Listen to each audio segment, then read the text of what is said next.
Las consecuencias de la revolución industrial. La concentración en las ciudades. Esto se da por el desarrollo de la industria, ya que fue atrayendo grandes masas de trabajadores, sobre todo de origen campesino.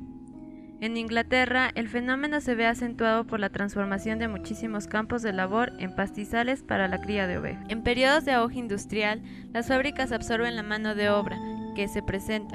Sin embargo, al saturarse el mercado y no encontrar salida para sus productos, los fabricantes cierran sus empresas despidiendo a los obreros. Esto provoca condiciones pésimas de vivienda. Frecuentemente viven 5 familias completas en un solo cuarto. Condiciones de trabajo extremadamente penosas, jornadas de 14 a 18 horas y se implantan en gran escala el trabajo para mujeres y niños.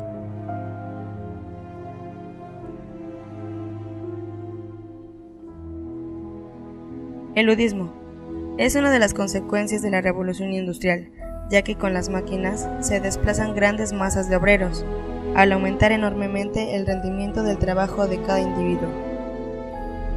El empleo de las máquinas incrementa mucho la producción total. Esto significa un empeoramiento de las condiciones de vida de los trabajadores al desocupar a un gran número de estos. La primera reacción con la que aparece en la escena el movimiento obrero es el odio contra las máquinas y su destrucción violenta. Muchos incidentes de este tipo a partir de 1760 culminan por 1811-1812. El movimiento es dirigido por Ned Ludd, ya que esto recibe el nombre de ludista. De hecho, se trata de un intento de restablecer las condiciones artesanales, cosa completamente imposible. El Parlamento inglés dicta varias leyes, castigándolo con la pena de muerte a quien destruyera una máquina. Los trabajadores se ven forzados a emplear nuevas formas de lucha. A pesar de su fracaso, el movimiento ludista enseña a los obreros su carácter de clase.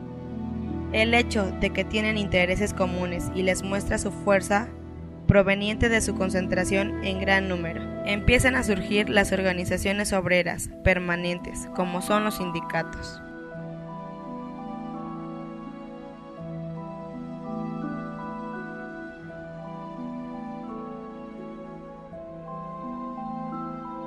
El cartismo. Al darse cuenta del fracaso de su movimiento violento contra las máquinas, los obreros ingleses quieren obtener influencias en el órgano legislativo. Envían con este fin una carta al propio Parlamento, citando sus exigencias como el sufragio universal, que consiste en el derecho a voto de toda la población adulta de un estado, independientemente de su raza, sexo, creencias o condición social. También el voto secreto, el pago a los diputados sin el cual los pobres no podrían entrar al Parlamento, y una reorganización de los distritos electorales del país que favorecían a las antiguas villas feudales y dejaban sin representación a las nuevas ciudades industriales recién surgidas. El movimiento cartista recibe este nombre por la carta que se presentó. Logró reunir más de 1 millón de firmas al pie de su petición. Sin embargo, la Cámara de los Comunes se negó a discutirla, ya que las cartas se enviaban, pero estas nunca fueron leídas.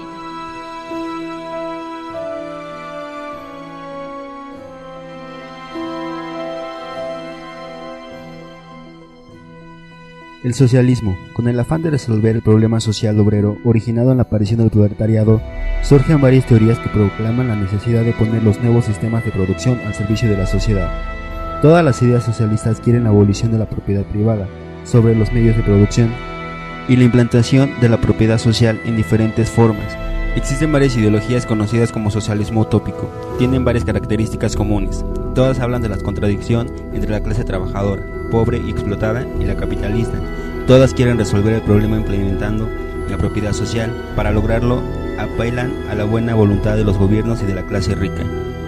El anarquismo comparte con otras tendencias socialistas el ideal de un hombre libre de opresión y de miseria. Una de sus ideas centrales consiste en que toda autoridad, y sobre todo la estatal, es mala y debe ser combatida. El Estado debe ser abolido. En el anarquismo se desarrollan varias tendencias, desde la que ponen en el centro de la atención al individuo, hasta las colectivas que buscan una sociedad basada en comunidades autogestionarias, campesinas, obreras, a veces sindicales y de otros grupos sociales. El anarquismo llegó a tener mucha fuerza, sobre todo entre grupos de artesanos y de intelectuales. Sus principales pensadores fueron Proudhon, Kropotkin, Bakunin y otros. El socialismo científico, redactado por Karl Marx y Friedrich Engels, Es la primera exposición clara de la teoría marxista, que habla de llegar a tener una enorme influencia en nuestro mundo actual. En filosofía, el marxismo es materialista, o sea, considera que la materia produce la idea y no lo contrario. La idea a su vez ejerce una influencia más o menos importante. La organización social se basa en las relaciones de producción entre los hombres, es decir, en las formas de colaboración que se establecen para producir y distribuir los bienes necesarios para la vida y los de lujo. Estas relaciones por su parte dependen de la propiedad sobre los instrumentos y de la técnica que se emplean. Sobre esta base se levanta la superestructura, que consiste en el Estado, las ideologías políticas y el arte, etc. Todo esto a su vez influye sobre la base social, acelerando o frenando su progreso. Para el marxismo, el mundo no es inmóvil, ni se repite los acontecimientos en forma idéntica. Lo concibe en movimiento dialéctico, en un avance a través de la lucha entre factores contradictorios. Al aplicar este concepto a la sociedad humana, considera que su característica principal desde la desaparición de la comunidad primitiva es la lucha de clases, debido a los intereses opuestos de estas. Esta lucha es un desenvolvimiento para la superación de la propiedad social, a que ésta destruya las formas de organización que ya no son útiles para su avance y las sustituya por otras, adecuadas a sus necesidades. Considera que el proletariado, por estar ligado a la producción moderna y desarrollarse con esta, es la clase social dirigente del porvenir. Su modo de vida y de pensamiento va de acuerdo con la forma social impuesta por la técnica de nuestro tiempo, de tiempo colectivo, mientras que la burguesía, por su carácter individualista, entra de contradicción con la forma de cada vez más social de la producción, de lucha inmediata entre la burguesía y el proletariado por alcanzar mayores ganancias y mayores salarios respectivamente. Se pasa a la forma más elevada y decisiva de la contradicción entre estas dos clases, la lucha por el poder, para mantener o abolir la propiedad privada sobre los medios de producción.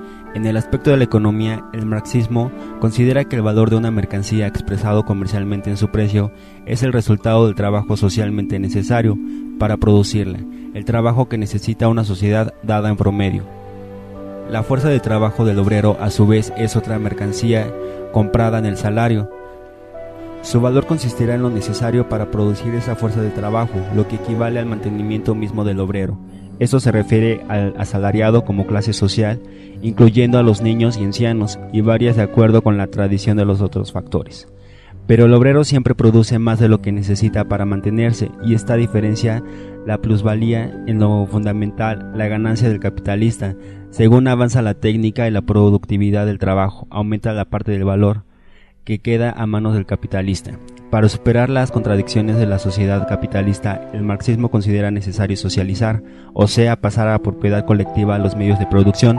Esto solo puede realizarse por medio del dominio del proletariado, única clase social interesada hasta el final de esta transformación. Quiere llegar así a abolir la explotación del hombre por el hombre y establecer la sociedad sin clases. El movimiento obrero. En 1864 se funda la Asociación Internacional de Trabajadores, Primera Internacional, dirigida fundamentalmente por Marx y Engels. En su seno se realizaron muchas discusiones entre los partidarios de las ideas marxistas y quienes sostenían puntos de vista anarquistas o propios del socialismo utópico. La Primera Internacional divulgó ampliamente a las ideas marxistas, a raíz de la derrota de la Comuna de París y también por la agudización de las luchas internas. Dejó actuar en 1872 y se disolvió en 1876. Se forman otras agrupaciones obreras, muchas de ellas de inspiración religiosa. Hacia las últimas décadas del siglo XIX aparecen los partidos socialistas o socialdemócratas en Europa, que se agrupan en la Segunda Internacional en 1889. Su ideología es marxista. Poco a poco la penetran ideas moderadas, que no consideran necesario el dominio del proletariado para transformar a la sociedad. La Segunda Internacional deja de ser revolucionaria para llegar a ser reformista. Esto se reorganiza después de la guerra de 1914 a 1918.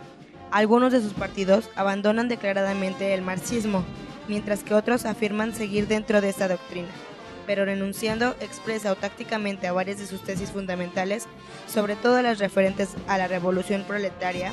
Después de la Segunda Guerra Mundial, resurge con el nombre de Internacional Socialista.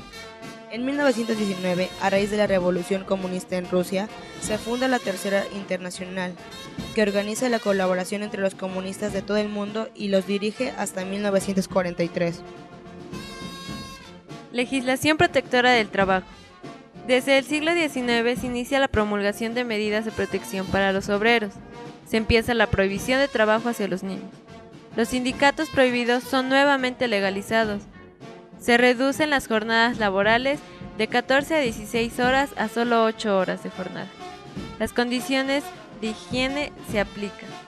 Todo esto con el fin de anticiparse demandas. Aunque estas medidas son internacionales, no todos los países las llevan a cabo.